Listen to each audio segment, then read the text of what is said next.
I'm too sexy for my cosplay. I'm too sexy for my cosplay. On Cosplay Cafe. Yeah, I'm a cosplayer. You know what I mean. And I do my little turn on the con floor. Yeah, on the con floor. Oh, on the con floor. Yeah, I do my little turn on the con floor. And I'm too sexy for my cosplay. I'm too sexy for my cosplay. On Cosplay Cafe. And I'm too sexy for this song.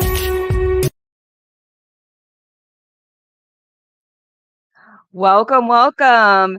Happy spooky season, everyone. I wanted to be a witch, but I settled for evil sorcerer tonight because it's spooky season.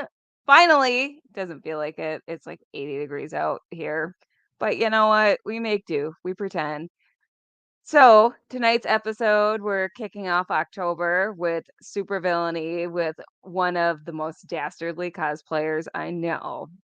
So, before I bring him out, I'm going to run our ad roll. Pokeballs by Crayley is your one-stop shop for handmade magical creations that celebrate all the Pokemon universe has to offer. Available on Craylevanest.com, that's CraylevanEst.com, and possibly coming to a con near you. One nightmare destroyed Aidan O'Donnell. Aidan Gray, aka Scorcher, was born out of those ashes. The Forces of Nature trilogy is about the destructive powers of having superpowers that you don't understand and can't control. It's about redemption, about finding love and finding yourself. You can find the first two books, Scorcher and Thin Ice, online wherever books are sold. You can also pre-order the upcoming audiobook for Scorcher at www.kellyguentner.com. That's www.KELLYGUENTNER.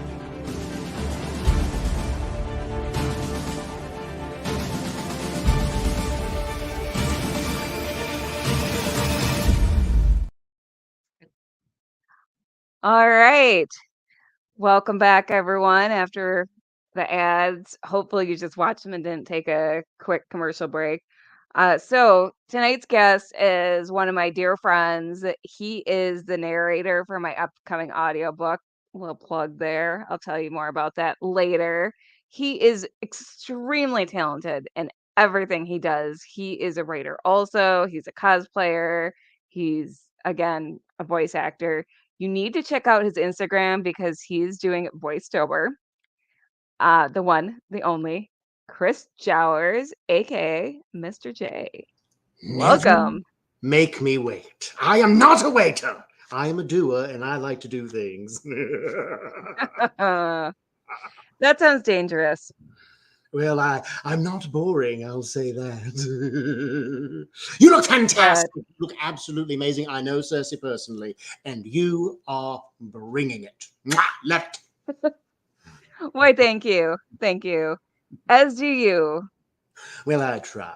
You know, when you're single and you're looking to mingle, you've got to always look your best. Oh, what happened to Punchline? We don't talk about punchline. We don't bring up punchline. You don't go from Harley Quinn to like some hacky character created by a writer trying to fill a gap. You just don't do that. So we don't talk about it. That's not fair. a prom queen guy. Just gonna say that. Just not. Absolutely valid. So how are you on this spooky evening? Well, I'm enjoying finally it being October. As you know, that's my Christmas. That's my holiday season. And so I love going out there, causing a little bit of havoc, a little bit of fun. You know, maybe, a couple of homicides, just whatever I feel like doing, whatever I'm in the moment to do. Now, for legal purposes, that's Well, in character. It's a joke. Do what I do.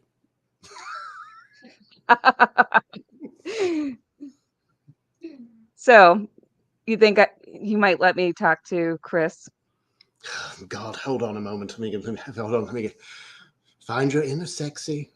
Find your egotist. Find that nutcase. Okay, what's up?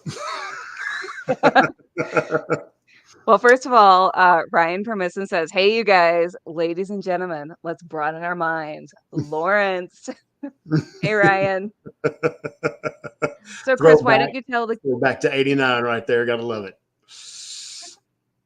Oh, and Ryan says, "You want to know how I got these scars?" Oh my God. If I have not gone one Joker appearance in the 10 plus years of being the Joker without hearing that line. Ever since Heath Ledger's amazing portrayal, I hear that all the time. Like every single time I suit up.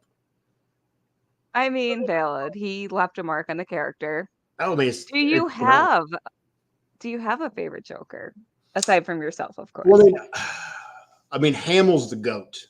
Hamill is the absolute GOAT. And that's what my Joker that I do for conventions and especially for charity work is literally my version and homage to Hamill, because Hamill could be funny for a kid show and be very playful evil. And then in the next line, demonic. And then the next line after that, he goes right back to being playful and funny. So he could just hit all the beats in that voice. Live action wise, we've been blessed with some of the, like from Romero to Nicholson to Ledger, a sudden jump past one person. And then the Irish actor whose name escapes me, who was the Batman. I thought that was a tremendous take as well. So, but to me, Hamill's the GOAT. But live action wise, we've just been blessed with some amazing takes on the Joker. And then one miss, but you know. And then one that we don't talk about. By the way, I've hired a new prop master. My husband is doing a fantastic job getting my cauldron going, and he brought over my glittery potion. Is that just wine? Did he just give you basically some, like, red wine, basically? No, this is something I bought at a con, which I can remember the vendor name because you shake it and it's glittery. Oh, cool. Not recommend drinking this. But it's yes, I have lots of magic goodies. So how did you get into cosplay? It was a complete accident. Joker wasn't even my favorite Batman villain. Two-Face and Mr. Freeze, I think, are to me, have always been a little bit more interesting than the Joker. But a very good friend of mine, like a brother of mine, was going overseas for the first time since his kid had been born, and it was really bothering him. He's having a rough deployment. So we did letters to the troops from the inmates of Arkham Asylum.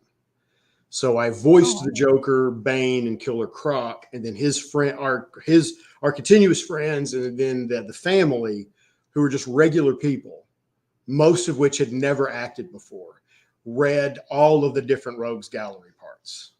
Oh. And some people had heard that, like I'd posted it. And then when I started going to conventions with Jim Hall, when we were working on a graphic novel together, I kind of met people and started doing my Joker voice. And people were like, dude, do you ever suit up? Like, oh my God. And one Halloween I did it. And I finally suited up as the Joker, and I went for the first time. It actually looked good. I had really long hair back then. Had not cut my hair in like a year. It was crazy hair, just bad makeup. It didn't look like that was great, but it killed. At the party, it absolutely killed. And that just kind of led to it, where I did it at a convention with my buddy Jeremy Jones as Batman. I went as the Joker at MCFC, and that was it. People were reacting to it. They loved it. They were, I was getting, people running up to me and stuff, like, making people have a bad day, you're making them laugh. And that's kind of how I fell into it. And I've been doing it ever since. Like, especially once we started doing charity work, that's when I just started doing the Joker the most. Like, I could never do a convention again as the Joker, but I will always go to like hospital visits and stuff like that as the Joker. It's amazing stuff. And what's the name of the charity that you work with? They're called Cosplay Memphis. So CAUSE-play. And we're actually have Superhero Day coming up at Le Bonheur, and this will be my third time going as the Joker. And I tell people, like, if you have a costume group, villains, I think you have to be able to do the character. Like, even if you're Vader, being able to deliver lines and work with the kids, because there are some kids that look at you and like they're scared. They don't want to approach you. They don't want to go near you.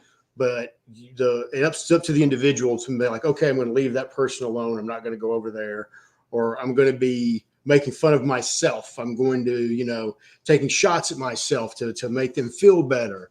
Or I'm just going to avoid them. Like, hey, I'm not here for them, because for every 5 kids that are like, oh, the Joker's here, you're going to have 3 kids that absolutely freak out. That Darth Vader's there. The Joker's there. Like, sometimes the kid's favorite character is the bad guy. It's not the hero.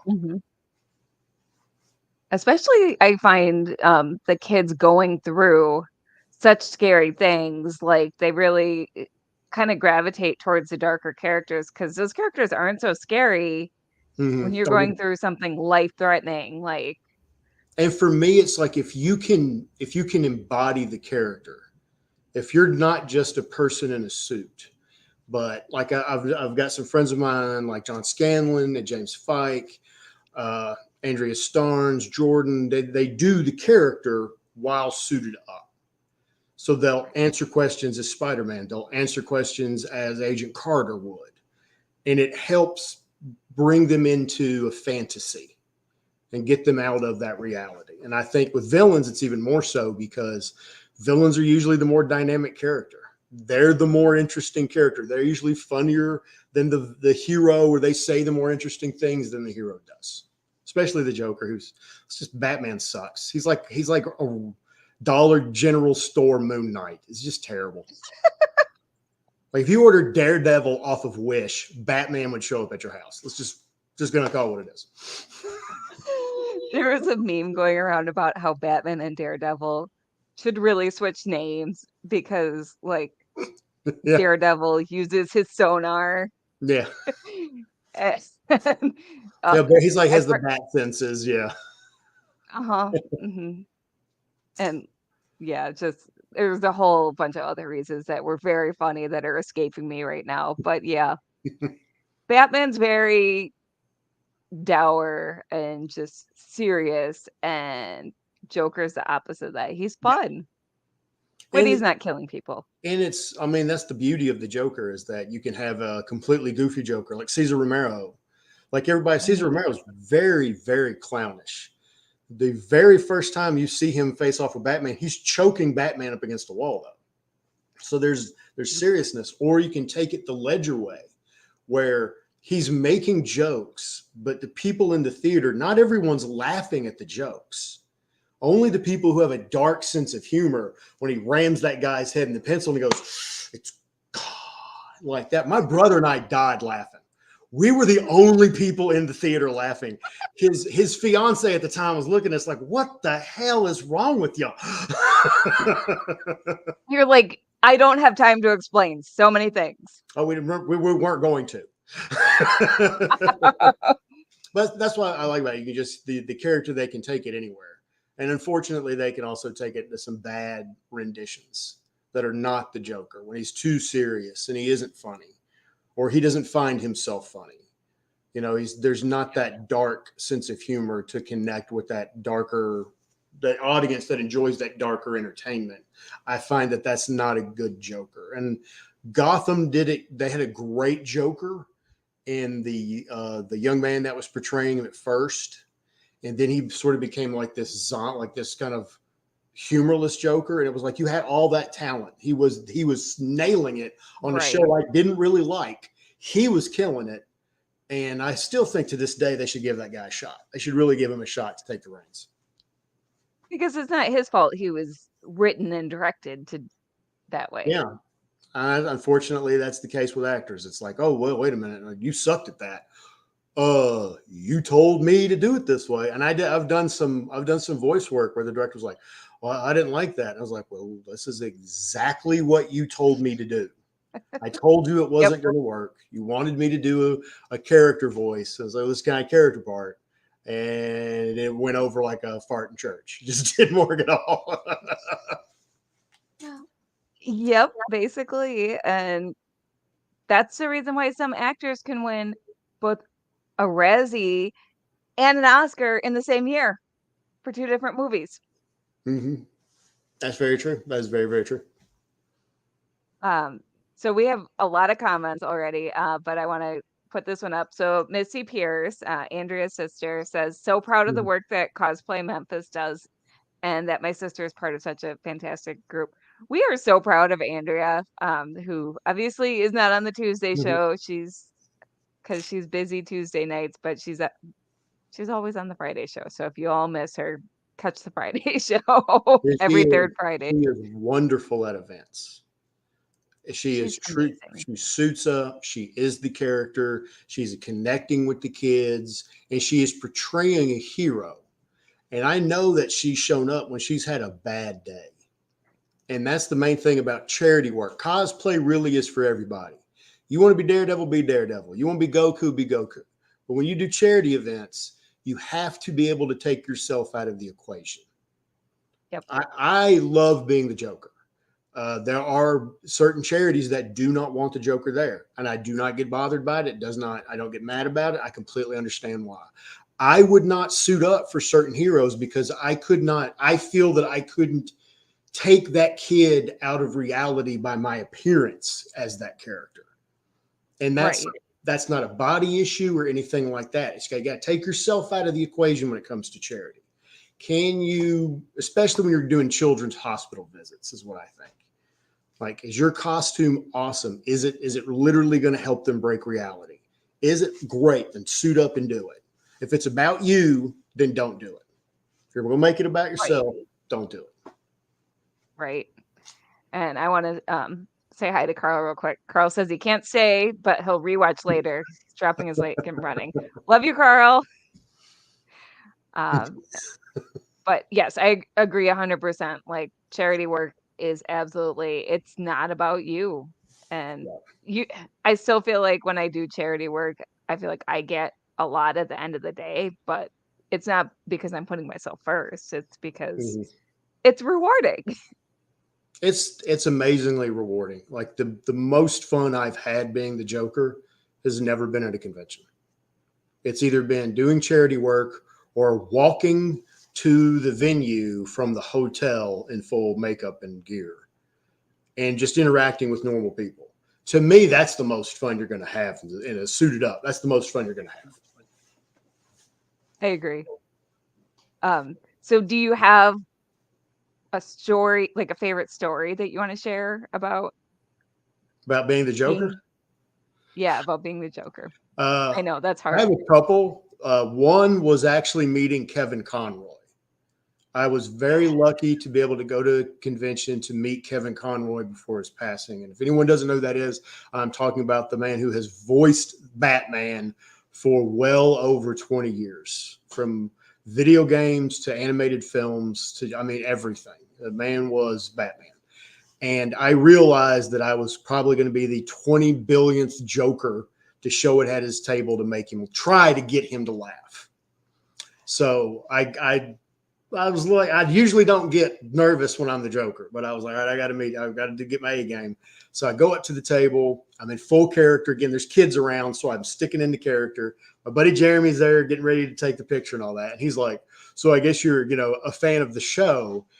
And I've known of his work before. So as the Joker, I said, well, actually, I'm a big Tour of Duty fan. I loved your lieutenant character in that. What have you been doing recently? And he started laughing, and he caught himself and he looked at me, and the guy who played Robin fell out laughing behind his table. And so there's this picture of me grinning like that, and you see Kevin Conroy's like making a face like this right before he busts out laughing. I And to me, love it that. was great. But I've had some actually great moments of charity stuff where my friend Tim Rucker dresses up as suits up rather as Captain America.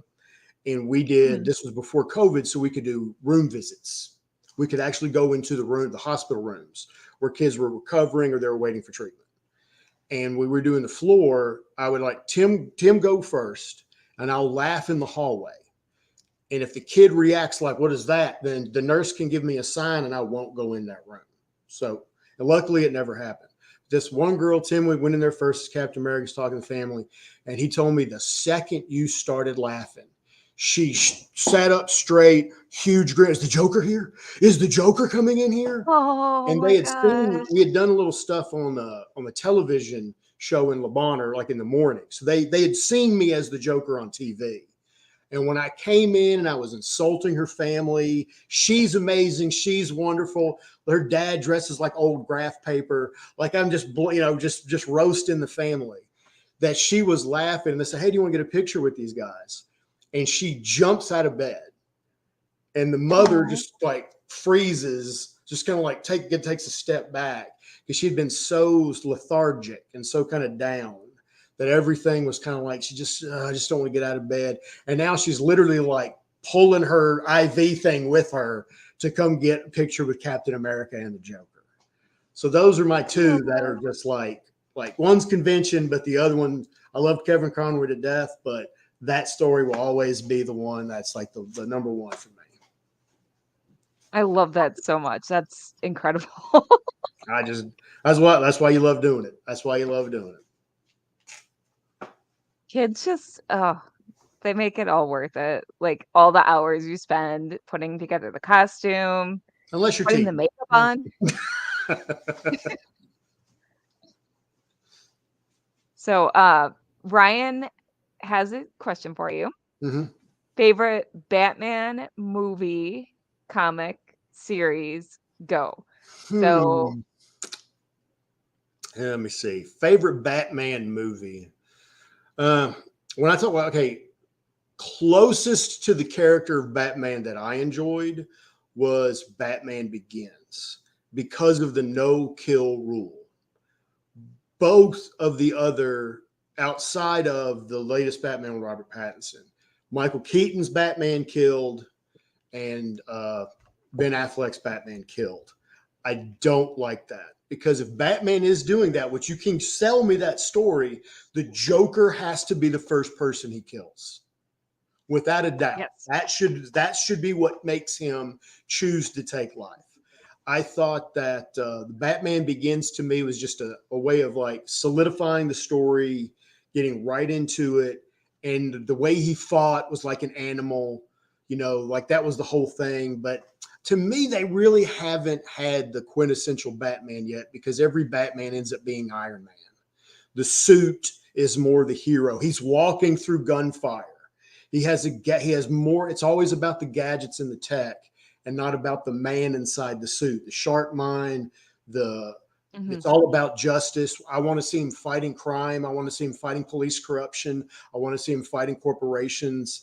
And they always just kind of stick to the supervillain story. So Batman Begins, at least he was taking on like mob. He was taking on like the mob at the beginning of that. So that was good. Comic. I don't really have a favorite Batman comic because there's so many of them I enjoy. Really like the Nightfall series, how they introduced Bane.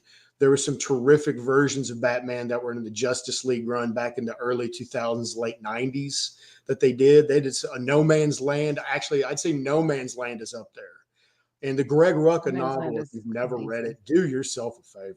Greg Rucka's novel of the No Man's Land is amazing. The Joker, his version of the Joker, Two-Face, Bane, like how he breathes life to the villains. Creation of Harley Quinn happens in No Man's Land. It's such a great story, and that's a great Batman because Bruce sacrifices being Batman because Bruce Wayne could help the people of Gotham more than Batman could at the beginning. But then when Bruce Wayne fails, that the government isn't listening to him, that he goes back to Gotham as Batman, and then he has to pay the price for being absent for so long. So that was good. Comic series. I mean, Batman, the animated adventures. I mean, hands down. We've had some good ones. We've had some other good ones, but the animated series is just art. It's everything about that show is quality. And then in the last season, they changed the whole like art style of the characters, and they went darker, and they were telling darker stories out of nowhere. and it still killed. So yeah, that's what I would say. What about you, Kels? What about you? What do you think about it? Who's your favorite Dark Knight? I agree with you that in live action we haven't gotten it yet. It's just not. There's pieces, but it's not there. So Batman the Animated Series is the the measuring stick by which all other Batman media is measured, just hands down. So I also really like No Man's Land. Have you listened to the graphic audio production of it? Yes, actually, it was one of my and when they did that one and No Man's Land, Nightfall, and the Death of Superman. Those were like ones I got into heavily. They're so good. Oh yeah. I love all the graphic audio productions. I'm sad that they don't do superhero stuff anymore, or they don't do DC and Marvel, but they lost the Well, licensing. they've done some really interesting stuff with Batman over at HBO or Max or whatever you want to call it. And this was all before the strike. All this stuff is post pre-strike rather. But Winston Duke, who was M'Baku in Black Panther, voices Batman in one of them. And then Jeffrey Wright, who was Commissioner Gordon in The Batman, voices him in the Batman audio adventures on the Cinemax or HBO or something like that. So there have been some Spanish. Oh, that one's great. You have John Leguizamo as the Riddler, Brent Spiner as Joker. Like, it's got some A-list talent on there. I need to look this up. And then for comic, The Long Halloween. Oh yeah, Long Halloween is awesome. That is great stuff. I feel like it's cheating to even say that. And then the animated version of that. Like, if they could just make that into a live action movie, that would be my Batman. Like, that cast was perfect. You're just saying that because Dean Winchester was Batman. Calm down. Calm down. I hear that all. Oh, Dean Winchester's Batman. Oh, that's all we hear. I am a shallow woman, and I will not apologize for it. I will say, special shout out to the Injustice cartoon because Anson Mount's Batman and Kevin Pollak's evil Joker were really good in that. They were solid. Yes. Agreed. And let's see, we have Ryan also wants to know, what's your favorite scary movie? The Thing. Don't have to think about it. Got Big Trouble in Little China behind me. The Thing is literally right there. To me, The Thing is the perfect horror movie. I have never seen a horror movie that matches every bit of all the elements of fear the way that The Thing does. John Carpenter's masterpiece does, because it's isolation, it's paranoia, but the creature itself defies classification. It's not a giant bug. It's not a demon. It's not a ghost. It's not a zombie. It can be a person. It can be a dog, but then it turns into a Lovecraftian nightmare in the blink of an eye. So to me, without a shadow of a doubt, it's The Thing. That makes sense. Do you disagree with me? No. I haven't seen The Thing, so I can't disagree with you. My horror movie education is lacking because I, for the longest time, could not watch horror movies because my imagination is too vivid. I'm sorry. I blacked out for a minute. Did you say you've never seen The Thing? Yes. Okay, we're gonna have to rectify that immediately. Okay. Tell me where it's streaming and I will fix that. Oh, it's one of those things that pops on and off. It'll be on Amazon, and then it'll be on Netflix, and then it'll be on Hulu. Because I've caught it. I have it on Blu-ray. I've gotten 4 copies of it probably. one VHS that snapped. I watched it so often. But it's one of those that it's really one of those, if you don't like scary movies, even to this day, it's one I tell people, you might want to miss it. Because if you can't deal with the amount of the effects that were done in the 80s still look amazing to today's standards. Nice. Well, I'm finally at a point where I can watch scary movies and enjoy them. But for the longest time in my life, I couldn't. I just couldn't. I think because when I was a kid, I was exposed to way too many scary movies and it traumatized me. Well, see, now that as a mother, you've been traumatized even more by your children. So, Well, and funny thing, my son is kind of obsessed with horror. So a few years ago, when he was too young, he wanted to watch The Shining and threw a fit because we wouldn't let him watch it. And I'm like, no, honey. Like, we let him watch The Ring because that's PG-13. And he got bored half. well, my brother's kids wanted to watch, and they're the oldest now is in middle school, just started middle school. The youngest is still pretty young, and they wanted to watch Supernatural. And my brother's like, yeah, I'm thinking about watching Supernatural, and he and I are old enough that we were living together when it came out. And I was like, dude, do you remember the first season of Supernatural? It's That's bloody. really bloody. Like for what was on mainstream television, it was shocking what they were getting away with. My husband is calling BS. He's like, you can. When do you watch scary movies? Okay, honey, I am a. Well, first of all, I've watched Supernatural, which I know is not the same thing, but It's not the same thing. we've It's not. watched. It's okay. Um, we've watched at least like one scary movie, and yeah, I'm ready to try. Have you seen Tremors? Oh yeah, Okay, so I I saw always that tell one. people getting into horror, that's a great monster movie to get into Yeah, because it's that's one of more the ones that I saw when I was way too young. But yes, I've seen Tremors. I no. think I've seen like, aren't there more than one? Oh God, there's one great one. Tremors, the first one's awesome. The second one's okay, it's good, it's still good, but then they sort of peter off as it goes, which is a Yeah, shame to me because the Michael Gross who plays Burt Grummer, like if he's not in him, you wouldn't watch him because he's always good. He's solidly good, and even those direct to video Tremor movies.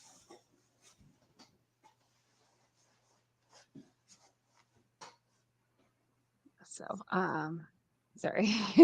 I'm just it's midway through the show, so I know that we both do not have much room to do the catwalk. Oh, yeah, I'm fine. We don't need to do the catwalk. I'm wearing a You know vest, what? a shirt, and my gloves. There you go. Picture done. Okay, well, I'm gonna stand up long enough to show off my belt because I love this belt. I've definitely worn it on a few episodes, but Oh, that's cool. Did you make that, or did you get that? I got that for $1 at a thrift store around here. It was like the best purchase I ever made. I've used it for a ton of closet cosplays. And Thrift store shirt, by the way. yes. Actual Mai Tai that I used to wear for work. And I just recently bought a new vest because I had lost so much weight from my old Joker gear that it was swimming in it. So I went and spotted. Wow. Most of my Joker gear comes from like thrift stores. I mean, to That's the way to me, do that's it. the way you should do it. I am a big fan of thrift store cosplay. Like anytime you can save money. And I'm Midwestern, so I will tell you how much it costs. I'm just cheap. I'm just a cheap person. That is also valid. And I just realized I did not upload all the pictures, so give me a sec while I multitask here. This is why I shouldn't be allowed to run the show by myself. All right. So, what is your favorite cosplay of all the costumes that you've done besides the Joker? Right, Saying the Joker's removing Joker out of it. I my Captain Cold that I've never actually worn to a convention because like every time I'm gonna go with somebody, it's always like falling through. Like Captain Cold gear looks awesome. It looks it great, does. and I've never been able to really wear it anywhere. Otherwise, like I love being Mr. Hyde. I've only been Mr. Hyde like a couple of times. I mean, that Dr. Jekyll and Mr. Hyde's like one of my favorite horror stories of all time because it's the ultimate alter ego. That's the beginning of most villain stories. You know, Yes. I enjoy Sabretooth, but if I do Sabretooth, I try and grow my beard out to do it. And that's a problem. Loved Cobra Commander. I had Cobra Commander, a great story with Cobra Commander. Mark Meeker and I and Marcy Meeker went to a convention as Baroness Destro in Cobra Commander. Mark Meeker's Baroness is amazing. If you haven't seen it, you just need to owe it to yourself to see. But Mark and I walked in, and he was Destro, I'm Cobra Commander. And so in character, we started arguing with each other. And it really bothered people that they started like getting out of our way. And people that we knew that were set up as guests were dying laughing because they thought we were actually, and I'm doing the Cobra Commander voice, and he's doing Destro's voice, and we're just mutting and jeffing back and forth like we always do. And people were like, hey, I'm 6'1", he's 6'2", 6'3", bigger sized guys, and people were just like, I got a bunch of favorite villains. The problem is the villains that I like to do are usually not recognized by most people. Jigsaw from Punisher.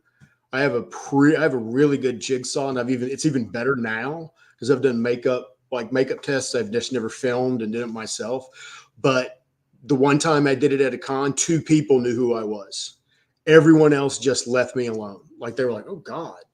Because I had scar makeup all over my face and the pattern and all that. And a comic book creator got a picture with me. He was like, dude, that is amazing Jigsaw. Like, how did you do that? I was like, man, nobody knows who I am. It's like, all they know is the films, man. All they know is the films. I mean, that happens to me too sometimes when I do some heroes that are only in comics. But when it's a hero, it's fine because they're not as scary. Yeah. Well, I did Metallo at Superman Celebration, and I thought it looked really good. I had a foam armor. It's designed for the heat, so it's really comfortable. It's just cloth clothing and foam armor.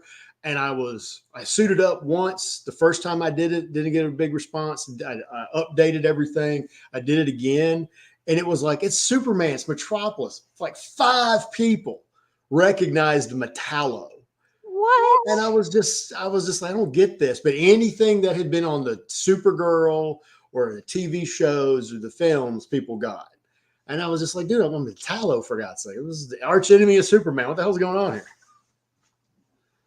It happens, though. I mean, whatever is on TV recently is going to get the most traction.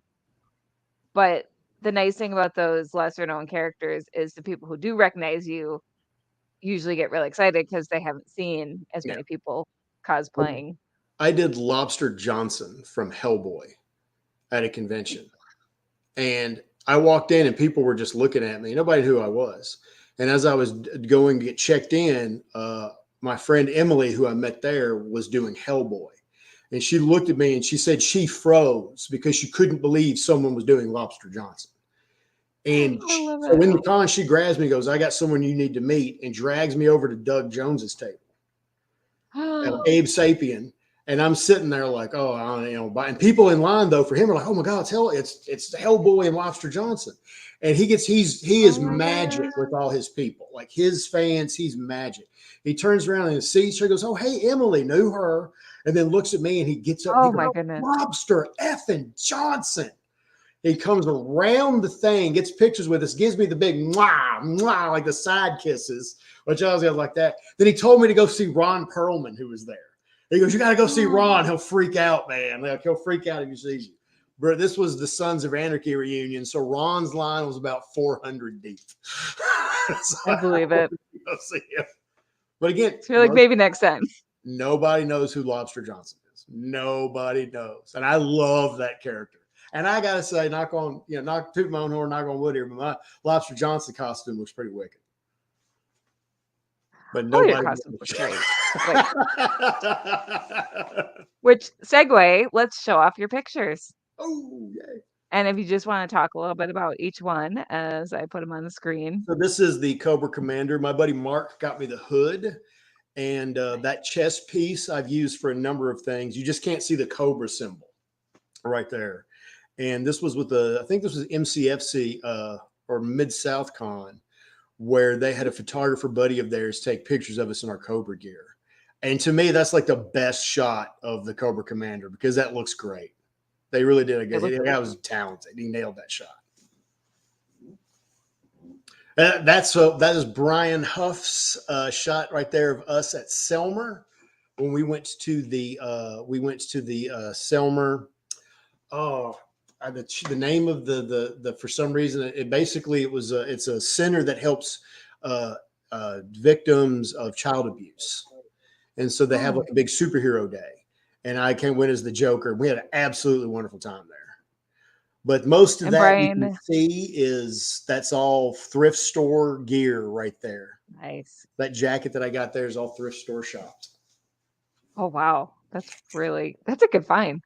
And that's Huffoto, Huffo, Yes, right? Huffoto, Brian Huff. And if you notice that there's makeup on my left shoulder, that comes from Harley Quinn's hugging me and not sealing the makeup. So please seal your makeup when you go to a convention.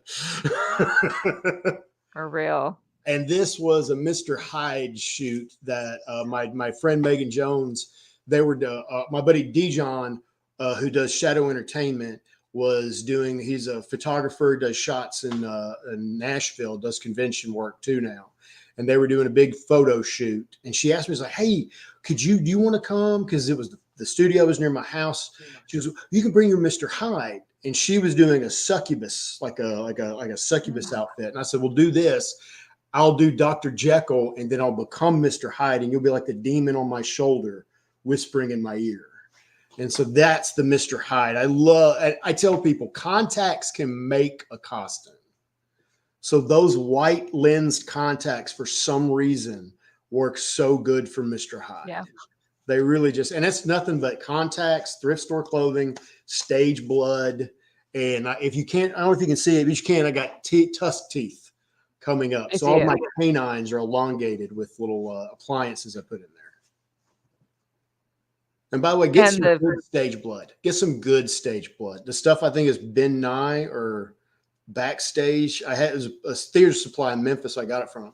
And I was on a film when I found out about it because they use sucrose. So it's sugar. And it washes right out. Like that shirt was heavily bloodstained, washed right out.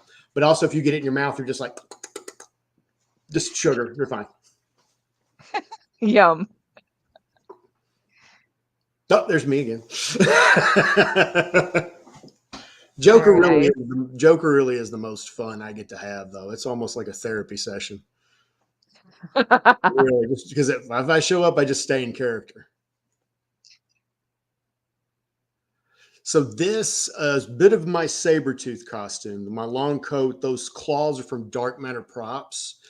And I got them because they were on sale. And those are the best things. They are movie quality props that I got on sale. And I've had them for years. So this was a vampire shot, or I was messing around with doing some kind of just makeup testing.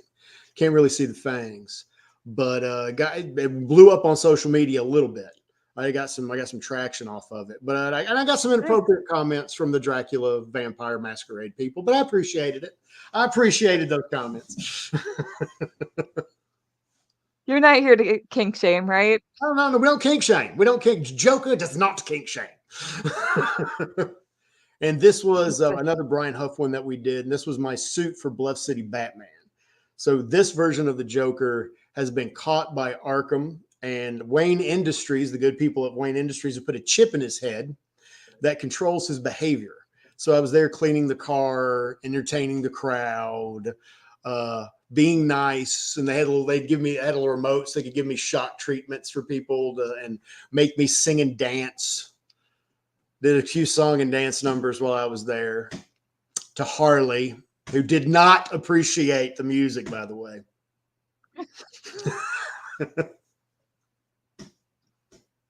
And there's Metallo.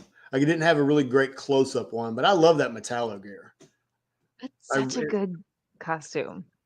As I like the idea. The one thing you can't do in Metropolis is do a lot of makeup because that heat. Because I did Two Face once, and like in an hour, my whole appliance and it looked great. Like I came out of the hotel when people were freaking out, and then it just would slough off because the heat.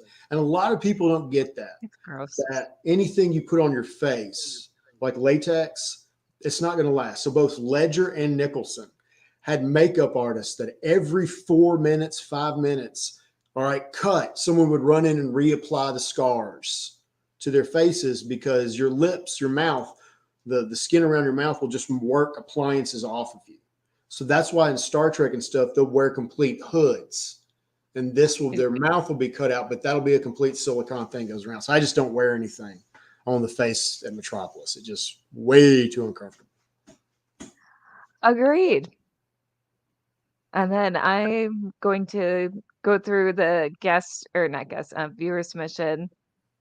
But first, I'm going to go through some of our photos. Or some of my photos, basically. So this is a shoot I organized, which I think you may be in this one. This was Batman villains versus Gotham villains. Oh, The Metropolis villains. Those are Metropolis villains, aren't they? yep. Not Batman villains versus. I'm sorry. Superman villains. Superman villains versus. No, I wasn't there for that one, but that is the go-to alleyway in Metropolis to take group photos. Yes. That is. Yes, it is. I have a great one of choking Casey Super as Two-Face now in the alleyway. Well, and this isn't the alleyway. This is the dilapidated building over by the hotel. Oh yeah, that's right. That's right. But yes, that go-to alleyway. Lots of good photo shoots there. And Dias Cartoon says hello, hello. What's up? And then here is a close-up of the Superman villains. I did not send you my Manchester Black. I absolutely love Manchester Black. I love your Manchester Black is awesome. And then, of course, the Gotham villains. And then we have. Well, I know her. There's a Harley. Yes, absolutely wonderful, and she is amazing at charity events. When she shows up as Harley at charity gigs, the kids love her because she does not break character. She uses the Arlene Sorkin voice. She is a phenomenal and a very good friend of mine. She's a wonderful person through and through. She is. I have not met her in person yet, but she's such a sweetheart. She's a good friend of the show, and I mean, she is technically still wanted by Interpol, but I mean, other than that, she's good people. She's very good people. You know what? We look the other way. We look the other way on that stuff, especially on our villains episode. This is my dear friend Alex, Alexandra A. Kane _snapshot_98. She sent her Mara Jade because, as we know, Mara Jade's kind of a wild card and starts out as a villain. Mm-hmm. And she's just one of my Chicago area friends. And our friend Sarah and her maleficiousness. I have to kill Sarah later this year, or at least try to kill Sarah later this year. So got to put a pin in that. We're going to do a film together, and I'm the villain while she plays the title hero of Lara Croft. Yes, Lara Croft is. I adore Sarah. She is absolutely wonderful. Always brings the A game for costumes, but she again has done great charity work, suiting up. Good to see her being evil for once instead of always being a lame hero. And then this is Loki of Summit City, who just makes an awesome Loki. And our friend of the show, Dave Mattingly, with his mini-me. Dave is one of the most interesting people that I know virtually, and just I adore him. Yeah. And I'm fascinated by him. So thank you for your submission, Dave. That was all our wonderful submissions. Like everyone we know is very talented. So, you just went to a con recently. What Mhm. stories do you have to share from that con? I know it was a lot of fun. It was number one. It was a Memphis Comic Expo put on by Donna Youngling. It was run by Tracy, and it is an absolutely fantastic convention in Memphis. But it's more of a comic book creator focused convention, and especially a big focus on independent artists. So craftspeople there. Crail of obviously from the show was there selling the Pokeballs, as you've seen on the ad. But I have been. This was my third year going as the Joker, as entertainment. I was with Bluff City Batman, with the Batmobile, doing my thing there, and had a great time. They actually had one of my favorite authors and artists there, Alan Davis, and I Wow. hate meeting my people that I've read and got me into comics. I consider the goats of comics like this. But when I'm at a convention and I've been asked to come to a convention to be the Joker, I'm like, I'm going to be there the entire time as the Joker. So I made time as the Joker to go, and I was going to just be myself and talk to him, but there were kids around. So I talked to him as the Joker, gushing about being an Excalibur fan. What you did with Megan and the romance between Nightcrawler and Captain Britain and Megan, it was always pulling at the heartstrings. And he was just kind of looking at me. He's like, what is happening?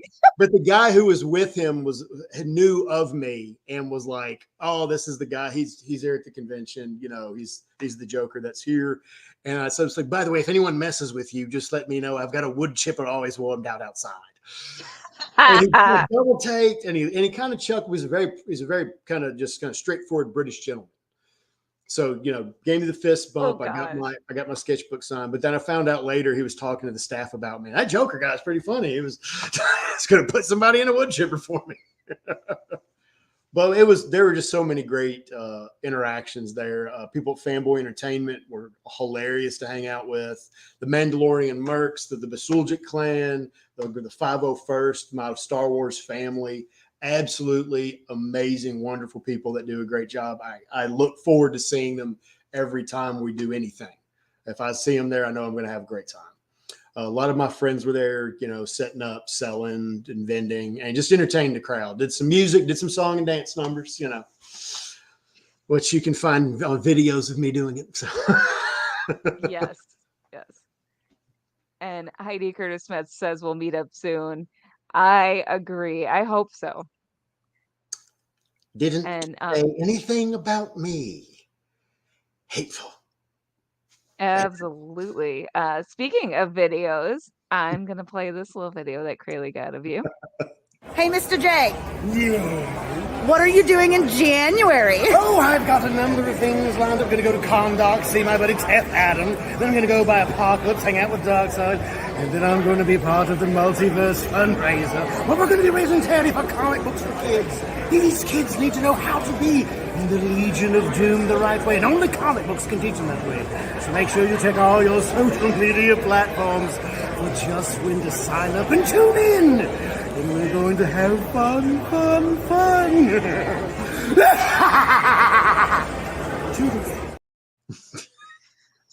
So I'm on a lot of caffeine. I'm not doing that stuff. I figured that's just how you wake up. No, actually, I think that was the second day. Like when I go full character in the Joker, it is like I get to burn off a lot of steam. So I get to all the tension going on in life, I just vent it through that channel and just entertain people and have a good time. I know how you feel about me. And Heidi says, you know how I feel about you, Mr. J. Not a Everybody fan loves of Billy Ocean, Heidi Smith, by the way. Not a fan of Billy Ocean. So, the very last question I have for you, and I'm going to give you the full screen. So it really is going to be all about you. Finally. Oh, thank God. You're like, finally, finally. Mhm. Hang on a second. All right. So, what advice would you give to people who are just getting started out in cosplay? One, do the character you want to do. Do it for yourself. Don't do it to get attention. Don't do it to be popular. Do it for fun. That is the best way to do this. This can be a very expensive hobby. People's egos get caught up in it, and the main thing is just do it for fun. Do the character that you want to do. I will say that if you really want to have maximum fun, be the character. Like, don't just suit up as Spider-Man or Captain Marvel. But if you can actually portray the character in some way, you're going to take your enjoyment up to a whole other level, and people are going to respond to it. And also, just don't listen to negative comments. That people love to troll. People love to talk crap behind a computer screen. People love to talk down to people they see having fun, and that they don't have the courage to step out and be silly. And that's just the way it is. So the main thing is when you're getting into this, just have fun, but also keep your expectations real. And by that, I mean money. Do not spend a lot of money on something you're going to wear once if you're getting into this.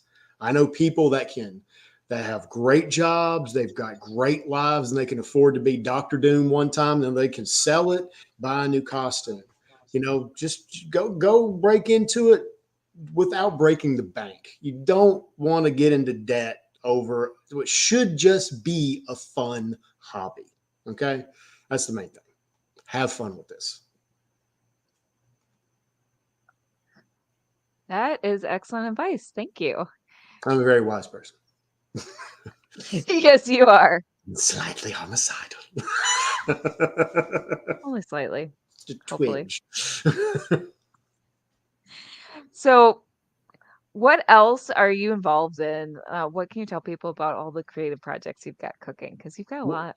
Well, just recently, the last episode of Agents that you can find on spokensignal.com was released. I play the character Radio. It is a sort of an alternate universe pulp action series. It's a full audio drama cast. It's up available now, and it's 100% free.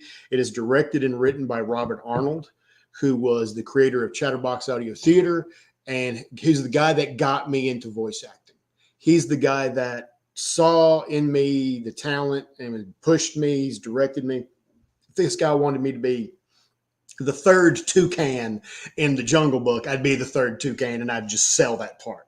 He's absolutely fantastic, and he's an amazing writer, fantastic writer. So please go check that, especially if you want to get into audio drama. If you love audio drama, Spoken Signal is all original content. And you also check out Chatterbox Audio Theater for all of the wonderful shows they've done. And I was very blessed to be a part of a lot of them, but they have such a depth of catalog and talent. It is crazy, absolutely crazy. My podcast right now is streaming, and it's I've got the new episodes are going to be coming out this week. If not, quit having these power outages where I live. It's called The Confession of Johnny 8. So if you're looking for a horror serial killer podcast with a comedic dark humor twist, you can find it wherever you find your podcasts. It's on Spotify. It's on everything. The Confession of Johnny 8. I've got my first book, Lost Born, is available on Amazon.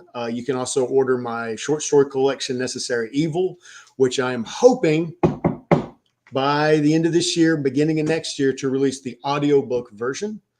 And I am currently finishing my work on Scorcher. Hold on, let me check the title here. Written by Kelly Guentner. I don't know what Guentner is. Where I work. Actually, Edwards. It's under Edwards because pen name. You're one of those people. All right, so under Kelly Edwards. Because I know no one will remember how to spell or pronounce Guentner. But it's been a wonderful read. I got really into it, bringing the voice of Chill, reading the chapters that were specifically about Chill, and Kansas, who is doing the audio work on the Scorcher on the main character side, is doing phenomenal as well. I think you guys, if you love superheroes, you like a good romance, story as well. It's got action. It's got romance. It's a unique individual superhero universe as well. So definitely check that out when it is released, and she will be the one to fill you in on all that. And I'm hoping, again, I'll be releasing some very specific horror stuff coming up in October, at the end of this month. And if you follow me on my social media at the Jowers, I'm doing Voice-tober right now, where basically I'm taking Inktober and I'm doing a new voice every day. So after this is done, I've got to go record today's. I haven't been able to record it yet. Yesterday was Carnage, which freaked some people out. Actually, I got some comments, I got some messages. Some people were not fans. Yeah, are you all right? Like, do we need to have an intervention? It's too late for that. It's just too late. But that's what I've got going on right now. And later this year, we'll be doing a film with Joss Mason and Sarah Frites, who we saw as Maleficent. So hopefully you got more and more coming up. So stay tuned to me as well. Be bringing more and more crazy stuff. Joker I don't have another convention where I'll be showing up as the Joker. I will be at MCFC selling my woodwork that I do. Stormfall staffs. So I create walking sticks and staffs and wands for cosplay. So I'll be selling those there. That'll be in November. And those are beautiful. Oh, thank you. Thank you. You're busy. I try to be. Ooh, Heidi Curtis Smith says, and me, I'm in the movie. Wow. Quite the cast.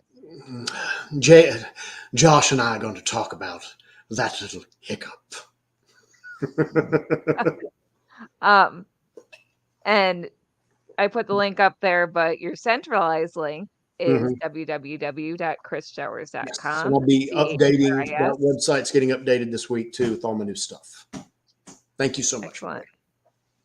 Hey, I want to make sure people know where to find you because you're into a lot of awesome stuff. They should look you up. They should. And if anyone wants to find me, kellyguentner.com, KELLYGUENTNER.com, or, Phoenix Sis Cosplay, Cosplay Cafe on all social media platforms. Way too many social media platforms.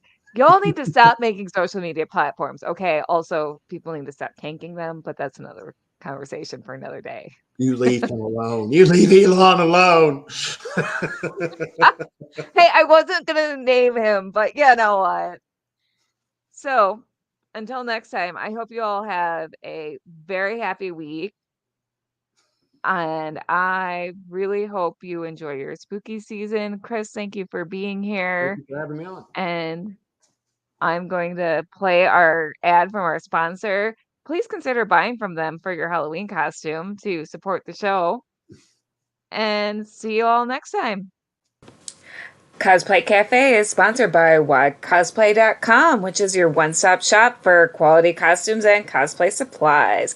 So click on the link in our show notes to get a 20% off discount. Or not, if you hate saving money. I don't know you. I don't know your life. Clicking on the link does help support our show. So, you know what? Just do the thing. Do the thing.